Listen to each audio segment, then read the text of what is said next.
By virtue of a competitive spirit and an unhittable breaking ball, Scott D. Budner is considered by many to be one of the best left-handed pitchers in the history of the Eastern baseball program. Throw into that mix an uncanny pickoff move unrivaled in baseball history, and you have one of the best pitchers, right-handed or left-handed, in the 60-year history of the program.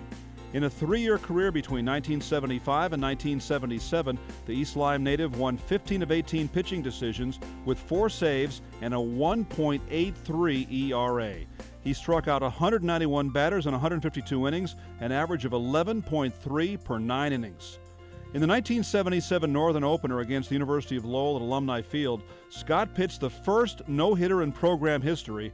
Making that no-hitter even more memorable was the fact that it was delivered in the sleet and snow of a cold April afternoon in an hour and 52 minutes. Scott had 16 strikeouts in that game and allowed just 1 ball out of the infield.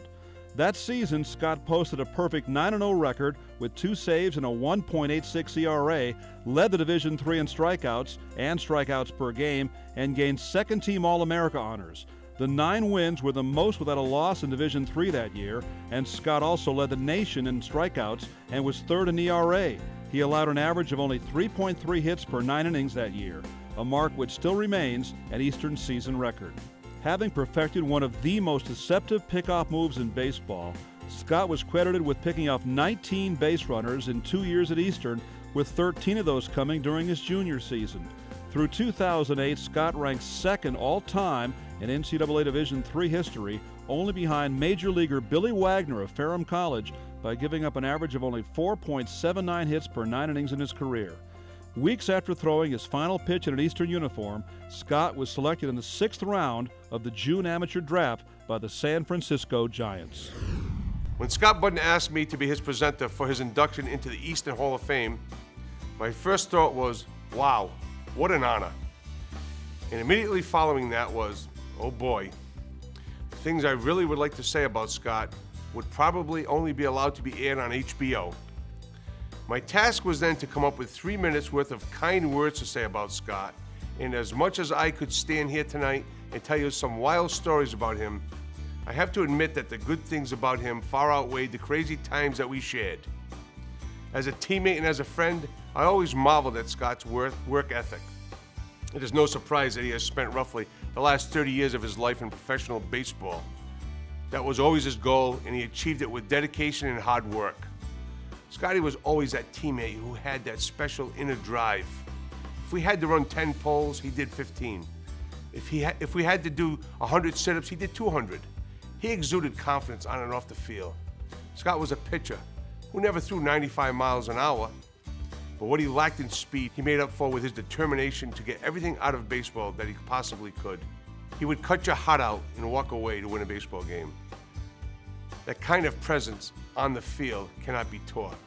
If Coach Holowati could have bottled up that kind of energy and instilled it into every athlete he's ever coached, he would be a College World Series champion every year. One funny story I remember about Scott was when we were down south playing East Carolina, and Scott, who always was a pain in the ass to Coach Holowati, started bugging him to put him in the lineup when he was not pitching, just so he could hit. Naturally, he knew he was the best pitcher on the staff, but in his mind, he also thought he was the best hitter. Well, there we are, taking batting practice. Scotty refused to wear his hat during BP. Coach was pitching BP. When he turned around, he noticed Scott without his hat, and he yelled, "Budner, put your hat on." Scott ignored him. A couple of pitches later, Coach yelled again for him to put his hat on. Scott doesn't budge. By the 3rd time, Coach is pissed. He screams, "If you don't put that damn hat on your head, you're not going to be in the lineup." Without missing a beat, Scotty yells back from center field, "Jim Palmer wears his hat when he wants to." Regardless, Scott was in the lineup, playing right field. In that game, he had 3 hits.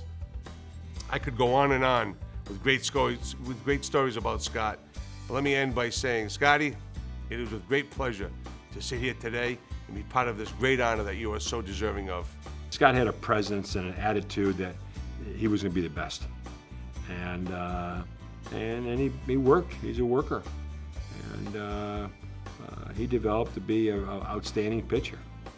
Scott's probably one of the two best left-handed pitchers ever to come to Eastern, and probably what separates him from all the other left-handed pitchers is his uncanny pickoff motion. I remember sitting late in the game in the dugout right next to Mr. Budner, and I was a younger guy at the time, and he was sitting there, no hat on, hair looking good, uniform looking good, and I'm looking at him, I'm like, wow, who's this guy, who's this guy? And it came down to a situation where they needed a big out, and there was stuff going on in the game. And I remember Coach Risley and Coach Holloway having this big, long conversation about what they wanted to do, what kind of move they wanted to make, not time to bring a lefty in versus a righty, all kinds of different situations. And Coach Riz just came over, mentioned something to Scott, and there was a guy on first, and they made the move, and I don't even know if Scott made it down to the bullpen or not, but it wasn't that long. I remember it happening so fast. My recollection of the play was Scott made a nice show move to first base to keep the runner close, or let him know he's there. Gets the ball back, kind of throws a pitch. I don't know if it was a ball or a strike. Kind of forgets about the runner. Next thing you know, picks the guy off. But the neatest thing about the whole thing was the way Scott just walked off the mound. It wasn't like he pumped his fist and sprinted off or anything. He just kind of did his job and kind of walked off the mound and took his hat off and put in his glove and put it down and sat back down on the bench like just another day's work. I want to congratulate you on this accomplishment, and as you are inducted into this Hall of Fame tonight, I just have one question for the selection committee. What the hell took so long?